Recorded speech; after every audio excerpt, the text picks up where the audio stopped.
There are a few challenges on the site. One of the problems of the site is it slopes very, very steeply, so we have to consider how does the master plan cope with the topography of the site. If we were to keep one level, we would have a problem at one end. Clearly we don't want to do that. So in the end, we have a project which negotiates and steps down the topography, down the hill, and is unified by a single roof, by a single geometry of the roof. This is the model that we presented at the competition stage. We felt that in order to stand in this natural and slightly isolated place, it was important that the buildings presented a singular volumetric mass. So what you notice is from the outside there is a very strong regulating geometry that exists in the perimeter, and it also exists in the roof. That apparently very solid and singular geometry is then broken into many pieces, and those pieces then contain buildings and spaces. This was the competition, and you can see that the idea is also that the roofs become very important, and there's a coordination of the roofs, that the master plan imposes a geometric limit on the roofs. The two big volumes are, the one closest to us is the shopping, the one furthest away is the Congress Hall, museum, office, research, hotel, and shopping.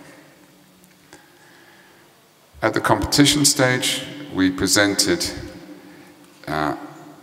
superficial images to show how the architecture may develop, but I remind you at this point that the architectural language was not really part of the proposal.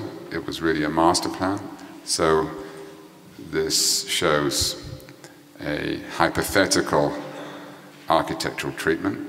But what it does show is the idea of the complex being held together by central public outdoor spaces. And that from the outside, the buildings form a sort of continuous volume, but we anticipated that each architect would develop each of the buildings in quite a different architectural style. So although there is a danger in the master plan that the urban volume seems very simple and very monolithic, our confidence was that this monolithic quality would be broken down by the interests and the fascinations and the development of each architectural project. This was an image of the project at competition stage. More diagrams now. So this is where we started. We then made meetings with the other teams. They would explain their projects. What we hoped for and what we received was a dynamic between the architectural projects and the master plan, and that there was a sort of questioning through each project of the master plan itself. We weren't sure whether that questioning would be extreme and fundamental, or whether it would be detailed and particular.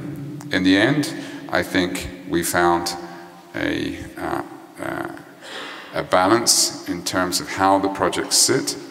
It interestingly, and I think positively, has improved the master plan. This was the competition master plan.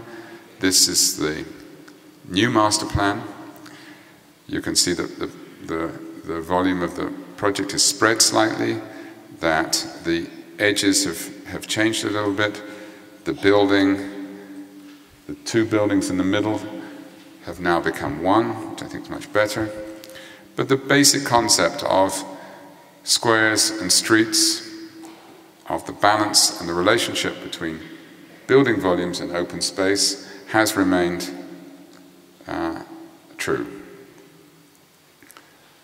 This is the Basico project, again showing you that the architects have respected the heights of the buildings.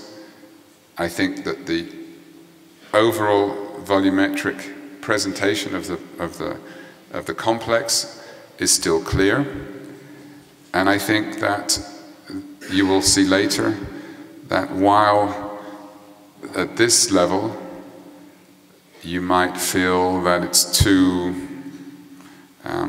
it's not interesting enough, I think when each architect works on each volume, I think you'll notice that the balance between overlying principles and regulations and rules, and on the one hand, and the architectural development of different projects finds a very interesting relationship.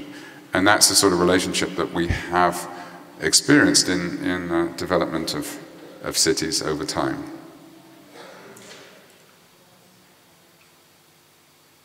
So, more views of the project. You can see here the relationship between the volumes and the spaces. This is, in a way, the approach from the main street.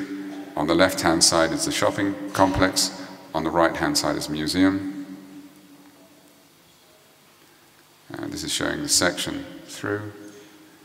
You can see how important the slope of the site is and the importance of the roof, the geometry of the roofs. I think it's very important that a project of such scale invests in the public spaces. The public spaces are the places where, in the end, we all experience architecture from. Once we go into buildings, we work in buildings, we sleep in them, but it's in the public space where architecture has its most potency, and where we create an idea of, a collective idea. And I think you can see in the project that what we've struggled and tried to maintain all the time is not only the strength of the buildings and try to allow each architect to develop their buildings in a strong way, but also to hold on to the strength of the open public spaces and to be quite strong about what the quality of those spaces will be. They will become, in some ways, the most important project. Okay, so that's an overview of the master plan. Thank you.